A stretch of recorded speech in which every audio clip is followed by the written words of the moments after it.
Graça e paz, amados irmãos, estamos reunidos nessa noite para estudarmos a palavra de Deus. Queremos te trazer essa saudação, suplicando a bondade de Deus sobre a sua vida, sobre a vida da Igreja do Senhor, pedindo ao Senhor a orientação através da sua palavra, para que sejamos edificados e ensinados na palavra do Senhor, na maneira como nós devemos nos conduzir como igreja do Senhor aqui na terra. Quero orar contigo, oração de adoração ao nosso Deus. Oremos ao Senhor. Pai, nós suplicamos a tua graça sobre nossas vidas. E pedimos, ó Deus, que pela tua palavra sejamos edificados nessa noite. Queremos engrandecer o teu santo nome, pelo reconhecimento de tudo que o Senhor tem feito em nossas vidas. Pedimos, ó Pai, pela tua orientação divina, desse culto que a ti celebramos, tua iluminação através da palavra, para que possamos compreender a tua vontade e nos submetermos à tua palavra para o nosso bem-estar. Pedimos que nesta reunião, em que estaremos estudando a tua palavra, a tua igreja seja plenamente edificada. E com os corações agradecidos, nós louvamos a ti pelo dom da vida, pela oportunidade de viver mais um dia na tua presença. Nós te louvamos, nós te engrandecemos e fazemos tudo isto em nome de Jesus, o nosso Salvador. Amém. Palavra de Deus no Salmo de número 11. Salmo de número 11.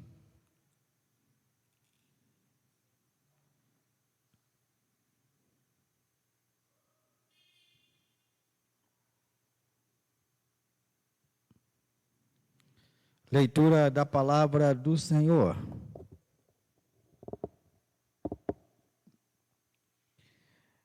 No Senhor me refugio.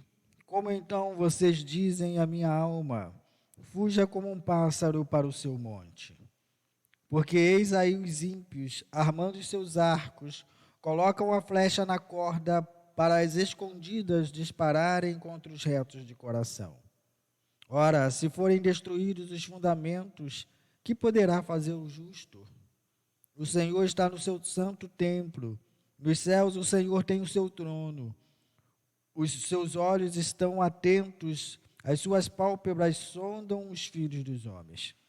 O Senhor põe à prova o justo e o ímpio, mas ele abomina o que ama a violência. Fará chover sobre os perversos brasas de fogo e enxofre, e vento abrasador será a parte do cálice deles. Por ser justo, o Senhor ama a justiça, os retos lhe contemplarão a face. Palavra de Deus para a nossa edificação. Entoemos o louvor de número 165 do nosso novo cântico.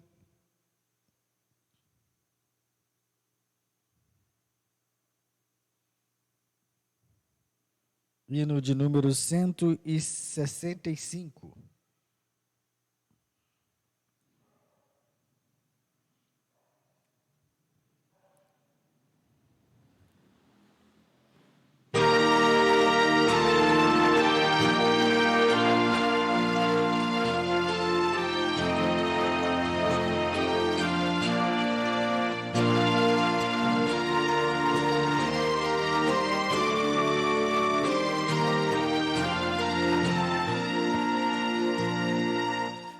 Desanimes, Deus proverá, Deus velará por ti, com suas asas te cobrirá, Deus velará por ti,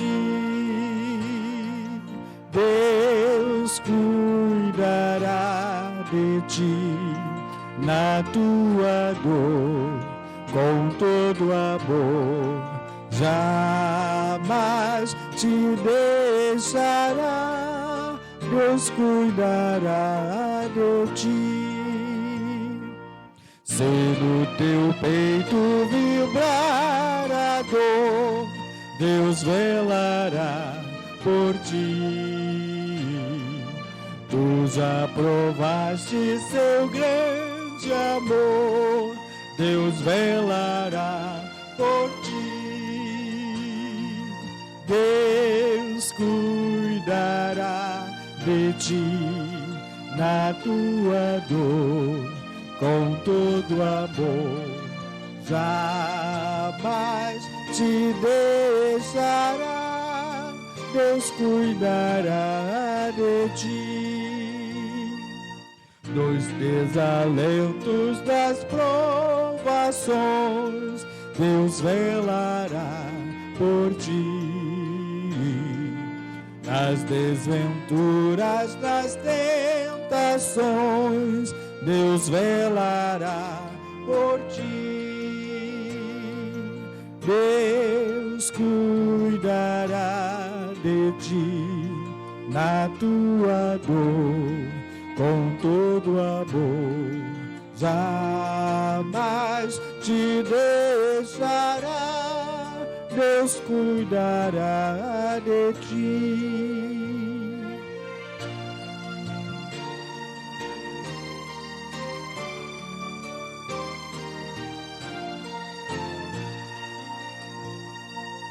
Como estiveres, não temas, vem, Deus velará por ti. Teu Pai bondoso te espera além, Deus velará por ti. Deus cuidará de ti na tua dor, com todo amor, jamais te deixará, Deus cuidará de ti. Louvado seja Deus pelo seu cuidado constante em nossa vida. Por isso não há desânimo da igreja do Senhor, por isso não há dor que nos tire os olhos de Cristo.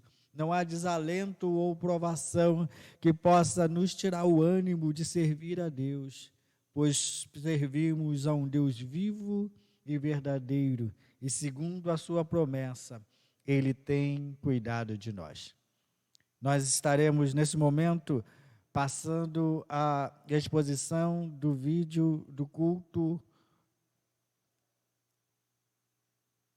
da casa da nossa irmã Eliane Medeiros, culto familiar. Boa noite a todos. Nós estamos aqui reunidos em família para adorarmos e bendizermos o nome do Senhor, porque a Ele toda a honra e glória. Nós estaremos louvando o nome do nosso Deus agora. Você é bem-vindo aqui, a casa é sua, pode entrar, me esvazio de mim,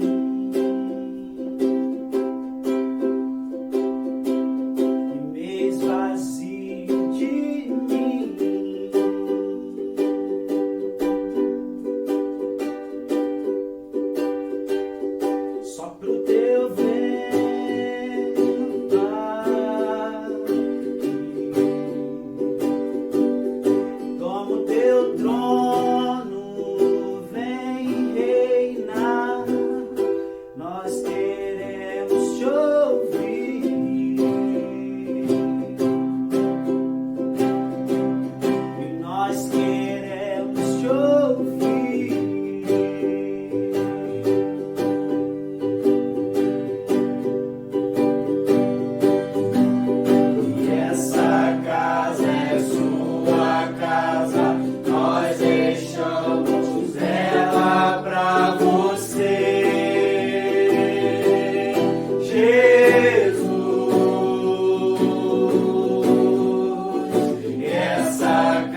Tchau. Tchau, obrigada, hein?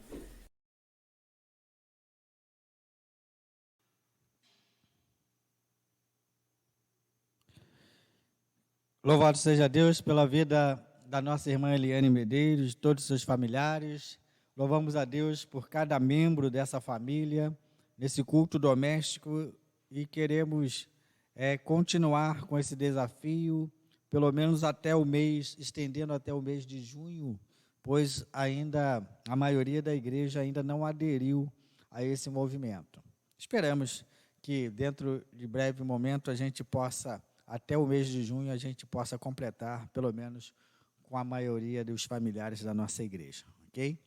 Vamos ao estudo da Palavra de Deus, que está registrado em Apocalipse, no capítulo 17, do versículo 15 ao versículo 18. Apocalipse 17, versículo 15 ao versículo 18. Estamos fechando o capítulo 17 hoje, estaremos falando sobre o texto do capítulo 17.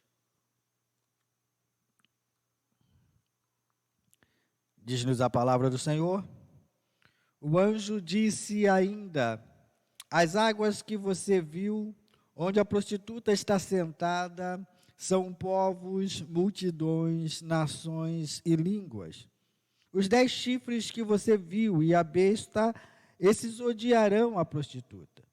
Eles a deixarão devastada e nua, comerão as carnes dela e a queimarão no fogo. Porque Deus incutiu no coração deles que realizem o seu propósito, executem-no de comum acordo e deem à besta o reino que possuem, até que se cumpram as palavras de Deus. A mulher que você viu é a grande cidade que domina sobre os reis da terra. Palavra de Deus para a nossa meditação. Seguindo então, queridos, nós estamos completando esse estudo da Palavra de Deus no capítulo 17 e terminando esse capítulo 17 nos 4 últimos versículos, para que possamos então entender todo o propósito desse estudo. Estamos fazendo devagar, né, para que o nosso entendimento seja um entendimento proveitoso, ok? Pode passar, irmão? Esse é o texto que nós acabamos de ler, pode passar? Aí. E aí a gente começa agora com a explicação, continuando do versículo 15. No versículo 15 nós temos a explicação das grandes águas que estão sob o controle ou debaixo do controle da grande prostituta. Então nós temos a explicação, o anjo se propõe a explicar ao apóstolo João o que seria essa figura, essa imagem que ele estava vendo. E aí ele traz a primeira expressão sobre as águas do mar, de modo que essa expressão significa na Bíblia as multidões e, em particular, as nações pagãs, em sua oposição a Deus e ao seu ungido, o Messias. Então, essa expressão utilizada pelo anjo é a designação de todos os povos que estão debaixo da influência do mal. E aí nós vemos, então, essa situação acontecer e temos essa expressão dando a designação. E por que isso é importante? Porque em toda a Bíblia, no Antigo Testamento, pode passar, irmão? No Antigo Testamento nós encontramos a palavra água, o termo água como símbolo para povos, designando pessoas, designando nações. Um texto que nós selecionamos é Isaías capítulo 8. Clica nesse link de Isaías 8 para mim, irmão. E aí nós temos os dois textos de Jeremias capítulo 8 e Isaías capítulo 8, verso 7, e Jeremias 47, verso 2, que tem a designação de água como que identificando pessoas. Eis que o Senhor fará vir sobre eles as águas do Eufrates, fortes e impetuosas, isto é, o rei da Síria com toda a sua glória. Essas águas encherão o leito dos rios e transbordarão por todas as suas ribanceiras. Jeremias 47, verso 2 diz: assim diz o Senhor, eis que do norte se levantam as águas, e se tornarão em torrente transbordante, inundarão a terra e sua plenitude, a cidade e os seus habitantes. As pessoas gritarão por socorro, e todos os moradores da terra se lamentarão. Isaías cita um povo, a Síria, como designada para punir pela vontade de Deus as nações. Jeremias está citando particularmente Nabucodonosor, né, ou a Babilônia, que iria sitiar Jerusalém e iria fazer com que o povo de Jerusalém fosse levado cativo, né? Nesse empreendimento nós vemos, por exemplo, Daniel e seus 4 amigos, Ezequiel, né, sendo levados cativos juntos com outras pessoas importantes da linhagem real de Jerusalém, ok? Pode voltar lá no link. E João, então, escreve essa palavra designando o povo, e isso é importante. Ele escreveu também antes dos dias de Alarico, Genserico e Átila Ricimeiro, com horas que devastaram Roma e do Ocidente nos séculos V e VI.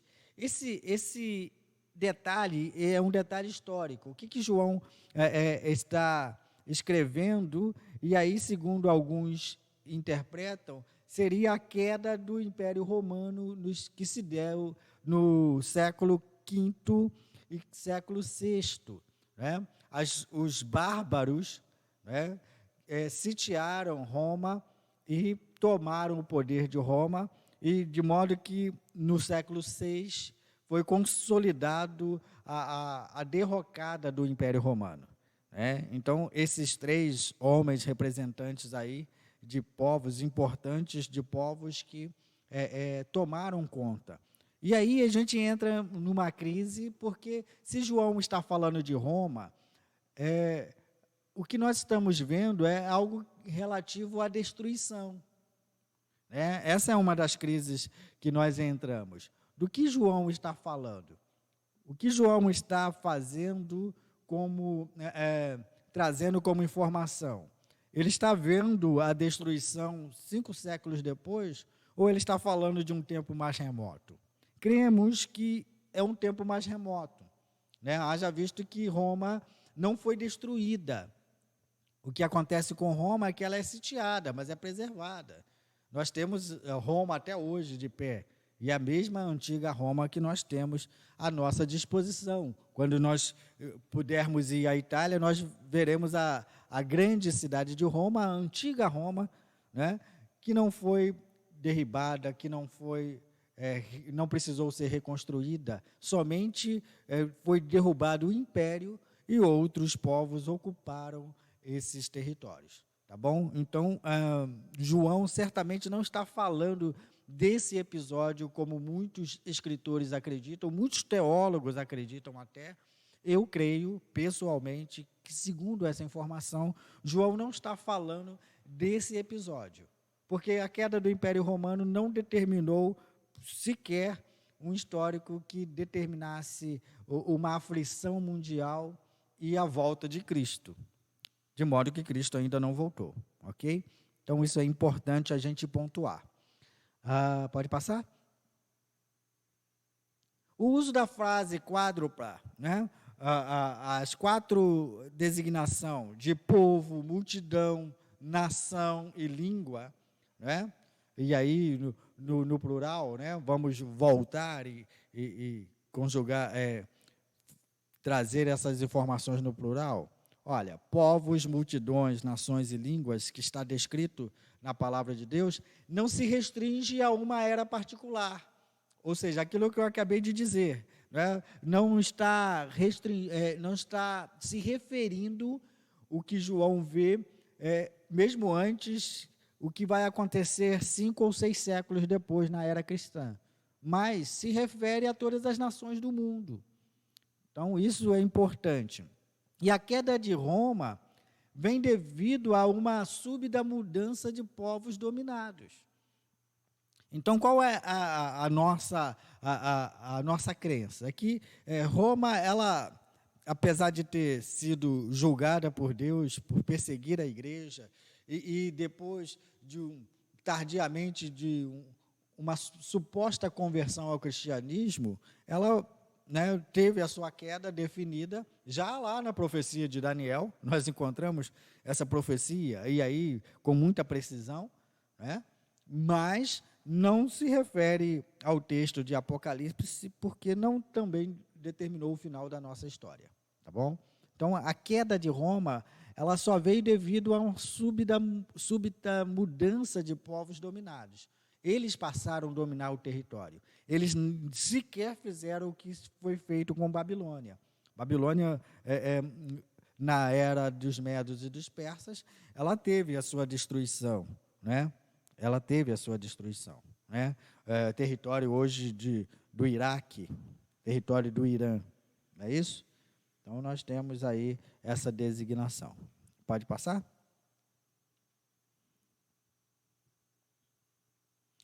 Jesus disse certa vez: como pode Satanás expulsar Satanás? Se um reino se divide contra si mesmo, tal reino não pode subsistir. Está registrado lá no Evangelho de Marcos 3, 23 e 24. Essa acusação Jesus recebeu dos judeus que diziam que ele expulsava o demônio pelo príncipe dos demônios, denominado Beelzebu. E Jesus, então, faz esse contraponto, dizendo, olha, uma casa está sendo dividida, essa casa tem como subsistir, esse reino tem como subsistir. Nesse caso, nós vemos aí, no livro de Apocalipse, o que está acontecendo é que a besta e os reis estão se opondo a um inimigo natural da igreja, que é personificado na figura da prostituta, né? E Deus faz com que tanto a besta como os reis, né, significando ali os 10 chifres, se voltem contra a prostituta. E aí é a designação da casa dividida, do reino dividido, né, da grande cidade pecaminosa, em que os próprios reis que concedem seu poder à besta e a besta que estão a serviço, esses dois, né, os reis e a besta estão a serviço de Satanás para poder apressar a própria ruína da grande Babilônia ou da grande prostituta, tá bom? Então, nós entendemos aí que, sim, vai chegar um momento em que esse próprio reino vai se dividir, né, de forma que eles não vão se entender, vão entrar em choque e vão causar a devastação. Pode passar? Dominados pelo ódio, e em vez de se sujeitarem à mulher, os reis e a besta insultam a sua autoridade e se voltam contra ela, né? Então, é bom a gente entender que, nesse momento, a casa vai se dividir e vai causar a destruição da grande cidade chamada Babilônia. Já falamos de que seria essa cidade. É um sistema de coisas, ela é mais um simbolismo, tá bom? Da atuação do inimigo. Deus é soberano e nada sucede fora da sua vontade. Aliás, sem o conhecimento deles, Deus opera nos corações e mente dos governantes terrenos e os leva a cumprir as suas ordens. Sempre estamos dizendo aqui, nesses estudos, que todas as coisas estão debaixo do controle de Deus, debaixo da sua soberania. E tudo que acontece não é algo que pega Deus de surpresa. De modo que o que está acontecendo nesse embate entre a besta, que era a montaria da grande prostituta e os 10 reis, né, e a prostituta em si, é algo determinado por Deus para que aconteça. É algo que Deus planejou para que pudesse acontecer, né? De forma que Deus não é pego de surpresa. Deus é soberano e Ele é quem faz com que essas coisas aconteçam por instrumentos, por meio de seus instrumentos. Queridos, novamente eu vou afirmar para vocês, Satanás é mero instrumento na mão de Deus para o cumprimento dos desígnios divinos. Somente isso. Amém? É isso que estamos falando nessa noite. No versículo 17. Pode passar? Deus tem 3 intenções sobre os 3 chifres, ou o que os 10 chifres fazem, né, juntamente com a besta. Primeiro, os 10 chifres devem cumprir o seu propósito, uma determinação objetiva de realizar a vontade de Deus. Quem são os 10 chifres? 10 chifres são 10 reis que concederão seu poder à besta para se opor a Deus, para fazer oposição a Deus. Mas eles, sem saber, estão cumprindo o propósito divino para que isso aconteça. 2. É necessário que eles façam de comum acordo. Então, a intenção subjetiva de fazer a vontade em unidade e harmonia desses reis não é uma decisão deliberada deles, mas é o fato de estarem cumprindo os desígnios divinos, os desígnios de Deus. De forma que, ainda que eles acreditem ser uma iniciativa deles, tanto conceder poder à besta, quanto a guerrear contra Deus, Deus faz com que esse propósito se cumpra. É vontade de Deus, é desígnio de Deus. Pode passar? E Deus cumpre na vida dos 10 reis que eles estejam concedendo o seu reino, ou seja, conceder o reino aí é transferir a autoridade à besta. Então, os propósitos de Deus se cumprem nesses requisitos, né? Na intenção combinada dos reis em agirem de comum acordo, entregando o seu reino ou sua autoridade à besta. E aí a gente chega à seguinte conclusão, queridos: não é definitivamente a besta e os 10 reis com possibilidade de vencer a Deus, porque tudo está debaixo dos propósitos divinos. Tudo está nas mãos de Deus, essa é a conclusão. E Ele concretiza o seu plano e o propósito. Então, o diabo é poderoso? É. Mas ele tem o poder maior do que de Deus? Não. Ele tem o atributo da soberania? Bem, se ele tem um atributo de soberania, Deus não pode ter o mesmo atributo que ele. Porque quando nós falamos de soberania, é aquilo que está acima de todas as coisas. É aquele que tem decisão sobre todas as coisas. Então, nós não podemos atribuir no reino espiritual soberania a 2 pessoas, a 2 seres espirituais. Quais sejam eles? Deus e o diabo. Só Deus é soberano. Só Deus é soberano. O que nos leva a afirmar que o próprio diabo é um instrumento, é um mero instrumento de Deus para que possa se cumprir o propósito divino, né? Então, isso é importante a gente entender, né? Pode passar? No versículo 18, nós encontramos aí a mulher que desde o princípio tem ocupado uma posição central. Ela está sentada sobre muitas águas, sobre uma besta escarlate, e sobre 7 colinas, e ela mesmo significando ser a grande cidade. E aí nós chamamos aí a Babilônia, né? Não um lugar físico, um lugar geográfico, mas a Babilônia como sistema de impiedade, de práticas injustas, já falamos sobre isso, seduzindo os homens para que realize todas as impurezas que ela realiza, ok? Então, isso é importante a gente entender, que essa mulher, agora, ela é identificada a grande cidade, mas ela é aquela que está sendo punida por Deus por meio dos seus próprios aliados, dos seus antigos aliados, a besta e os 10 reis, que reinavam sobre pessoas que têm em seu comando o domínio da besta. Então, quem são os povos, nações, multidões? Compreende a figura da igreja? Não. Esses povos, nações, línguas, né? E multidão de gente, eles estão a serviço de Satanás e de seus anjos. Pode passar?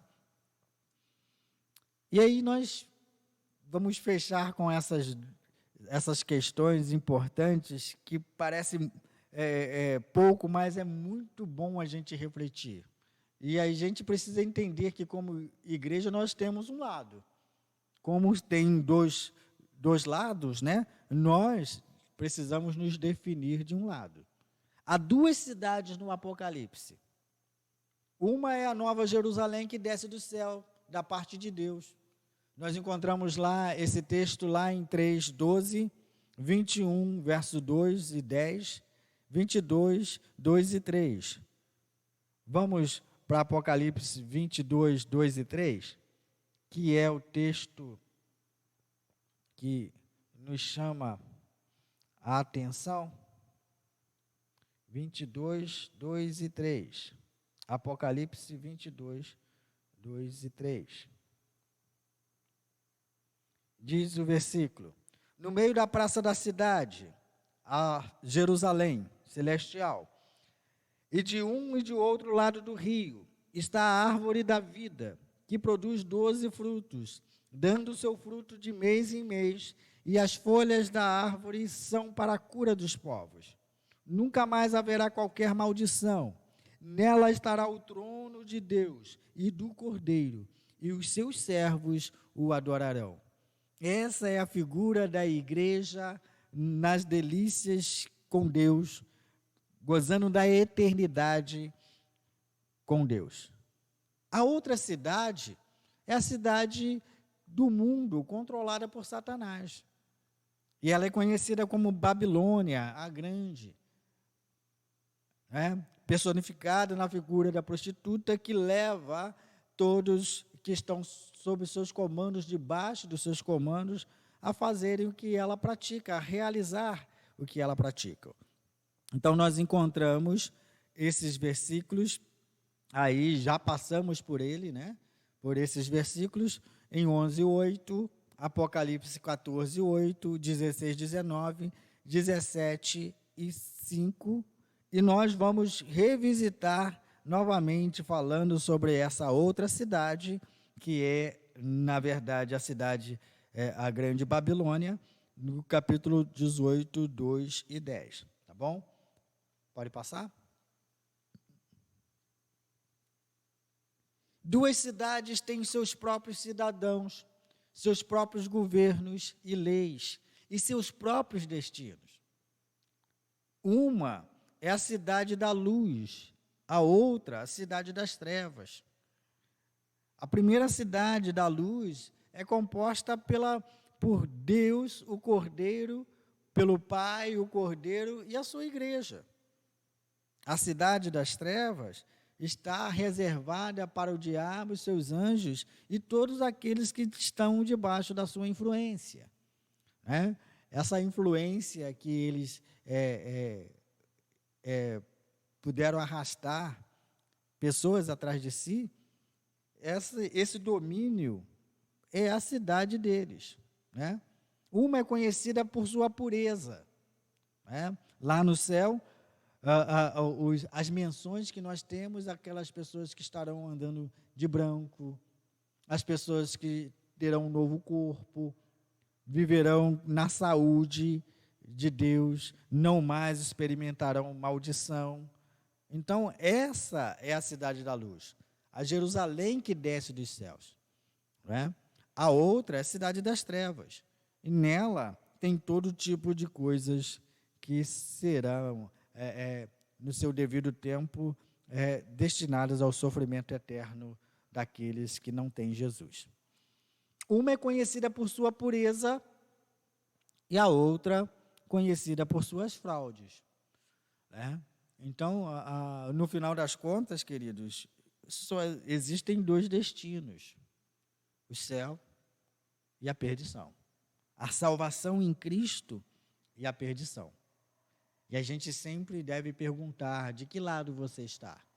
De que lado nós estamos? A Igreja de Cristo estará na Nova Jerusalém, em companhia do Cordeiro e de Deus. Aqueles que não pertencem à Igreja de Cristo, e aí eu estou falando da instituição, não estou falando de denominação também, não. Eu estou falando da Igreja de Cristo que Cristo comprou com seu próprio sangue, né? Então, tirando essa instituição humana, a igreja é uma instituição divina, né? De modo que ela é composta daqueles que estão entre os membros da igreja visível, né? Então, nós temos essa definição muito clara. E os outros, aqueles que estão perdidos por meio da sua apostasia. Ok? Pode passar? Numa, Deus e o Cordeiro habitam com seu povo, a Nova Jerusalém. E na outra, residem Satanás, os anjos apóstatas e seus seguidores. Satanás e os anjos apóstatas, a apostasia exatamente porque eles viviam ao lado de Deus, viviam com Deus. E a sua apostasia é de abandonar, né, a Deus e estar a serviço de Satanás para fazer oposição a Deus aqui na terra, ok? O reino de Satanás se estende para muito além do globo. E os governantes da terra lhe prestam homenagem e lhe submetem, né? Ou seja, estão submetidos à autoridade, né, de Satanás e lhe prestam homenagem. Satanás, ele como usurpador, ele quer o culto também dos seus adoradores. Ele quer a adoração daqueles que lhe seguem, né? De modo que nós vemos muito claro no livro de Apocalipse e até no capítulo 17, claramente essas pessoas adorando a besta, adorando o mal. Então, isso é muito importante a gente entender, que como usurpador, ele quer usurpar o direito de ser Deus, o lugar de Deus. E assim como a igreja adora o Deus vivo e verdadeiro, o diabo espera que seus seguidores também o adorem.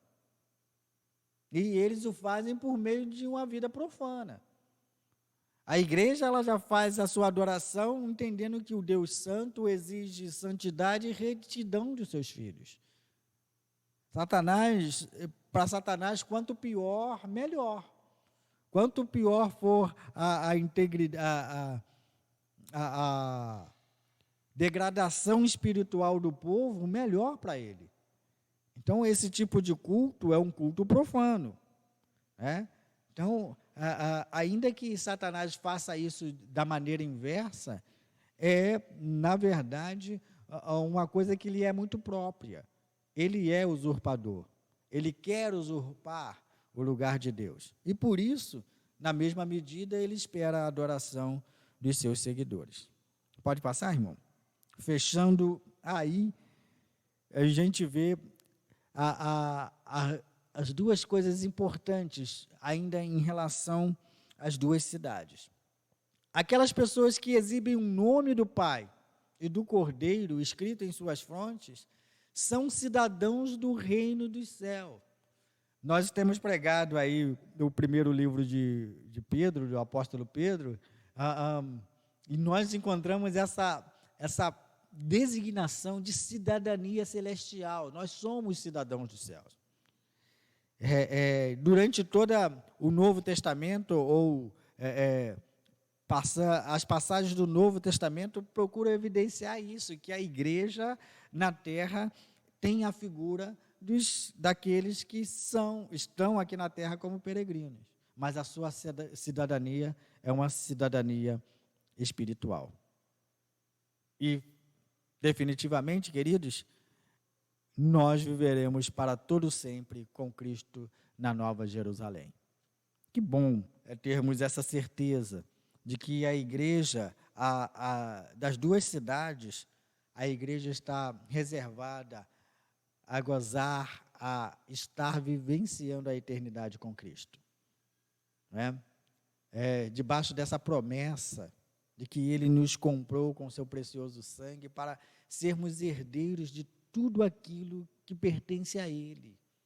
Porque Deus entregou tudo e deu autoridade, dando todas as coisas debaixo dos seus pés. Por isso, ao encerrar esse estudo, no capítulo 17, eu acho que fica bem evidente o papel da igreja em adorar a Deus com toda a consciência, e também fica bem evidente o papel daqueles que fazem oposição a Deus, se tornando contumazes nos seus pecados. É importante que a igreja se defina e busque sempre a pureza na adoração ao Deus vivo e verdadeiro. Ok? Vamos aos comentários dos irmãos?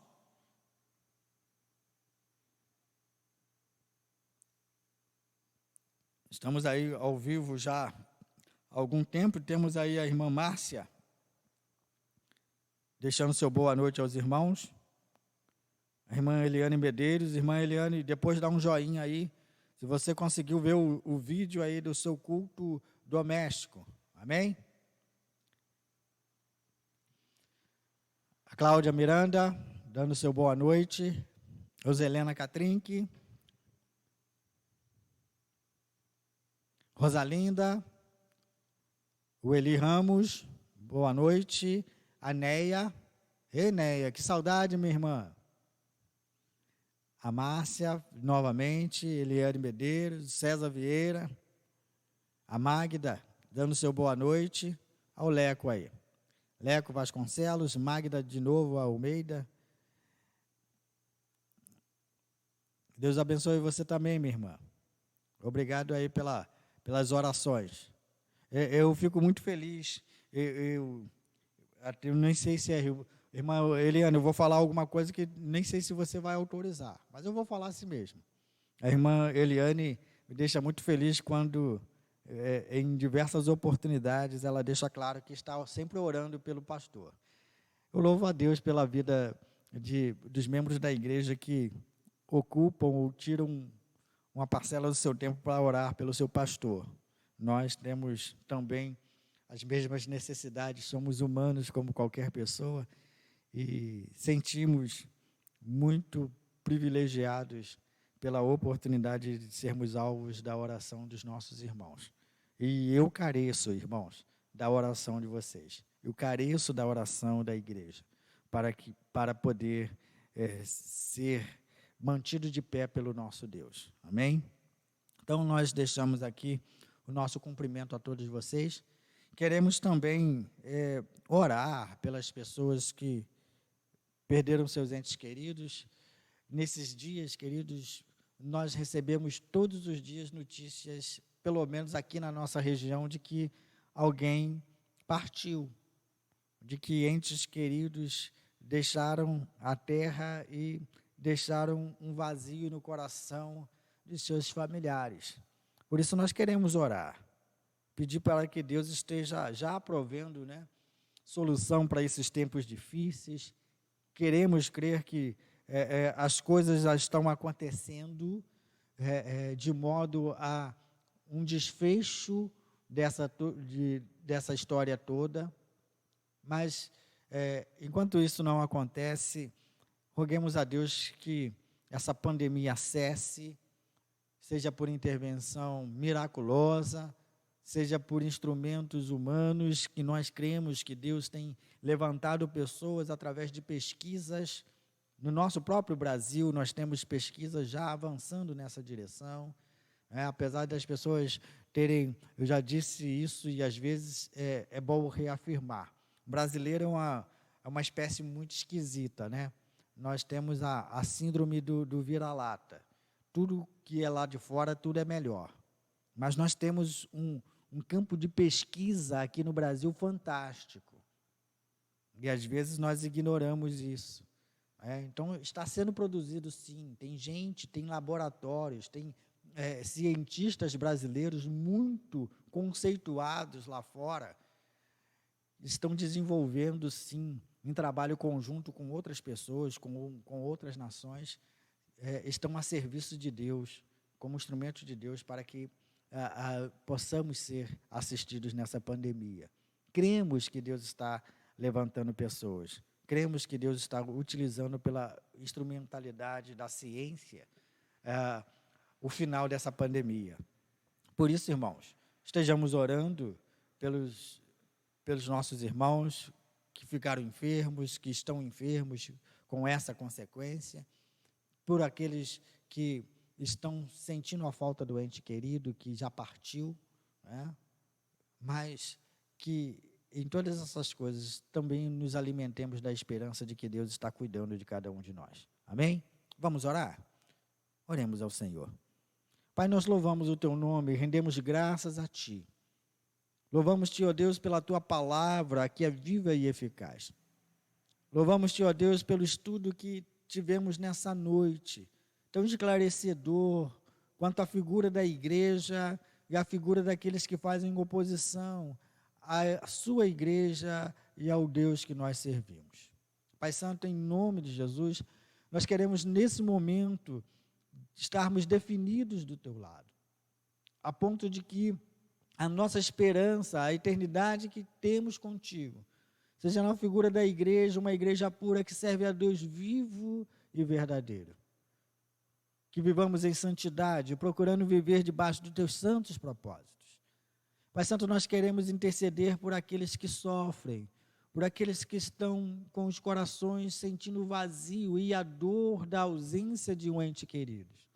Deus, nós pedimos que pela Tua providência, eles sejam assistidos pelo Teu Santo Espírito e que sejam consolados pelo Senhor, a fim de que o Senhor esteja trazendo calma, trazendo tranquilidade nesse tempo difícil.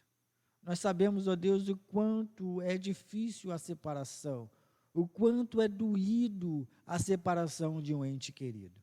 Por isso, ó Deus, nós Te pedimos que o Senhor esteja completando no coração de cada pessoa, não tirando a lembrança boa da convivência com o ente querido, mas tirando, ó Deus, toda a tristeza, todo o dissabor pela ausência que essa dor produz. Em nome do Senhor Jesus, cuida de cada um dos Teus filhos. Ó Deus, traz ânimo, traz vigor e a esperança do reencontro na eternidade com o Senhor. Pai, nós Te pedimos que o Senhor esteja também abençoando as pessoas que estão contraindo essa enfermidade tão difícil, dessa pandemia que tomou uma proporção mundial. Pedimos que o Senhor esteja controlando, que o Senhor esteja, ó Deus, trazendo os Teus filhos de volta, para que possam, ó Deus, no momento breve, estarmos reunidos e celebrando ao Senhor. A vitória pela cura, pela transformação de vidas que o Senhor mesmo há de prover por tantos que ficaram doentes e por essa condição irão reconhecer a Tua soberania e o Teu senhorio. Pai, em nome de Jesus, que sejamos, ó Deus, cada dia instrumentos de intercessão por cada vida que sofre, sabendo que o nosso coração também sente a humanidade que nós temos, ó Deus, seres humanos que nós somos, devemos nos condoer com as dificuldades dos outros. Em nome de Jesus, que o Senhor esteja cuidando. Pai Santo, cuida do Teu povo, cuida da Tua igreja, fortalece, dá, ó Deus, cada dia mais intrepidez na Tua palavra, ousadia na Tua palavra, para que a nossa caminhada seja uma caminhada de fé, uma caminhada de resistência, diante das lutas, diante das provações. Não se esmoreça a nossa fé e a nossa confiança se renove no Senhor. Pai Santo, nós te pedimos também e te agradecemos por todos aqueles que, recuperados dessa enfermidade, o Senhor está trazendo para a volta do convívio nos seus lares. E estão glorificando a Ti por essa bênção alcançada. Pai, nós te pedimos pelos Teus instrumentos, pelo meio científico que está trabalhando para fazer vacinas, prover medicamentos para atender às necessidades de tantas pessoas nessa pandemia. Pedimos que sejam Teus instrumentos, ó Pai, para que possam, o mais rápido possível, trazer uma solução para essa situação difícil, por essa situação que está causando sofrimento, está gerando perdas e perdas irreparáveis. Em nome de Jesus, conforta o nosso coração, dá-nos a alegria de vivermos com o Senhor, dá-nos a alegria de vivermos debaixo dos Teus santos propósitos. E pedimos que o Senhor nos conforte e nos guarde com Tua soberana mão. Esses são os nossos pedidos a Ti, ó Deus, Deus soberano e eterno, cientes de que a Tua vontade soberana irá ser efetuada na vida dos Teus filhos. Em nome de Jesus te pedimos por essas bênçãos, no nome precioso de Jesus, o Teu Filho amado, nosso Senhor. Amém. Queridos, nós estamos encerrando nessa noite o nosso encontro. Te esperamos na quinta-feira para nos reunirmos uma vez mais em oração. Fique com Deus e Deus te abençoe.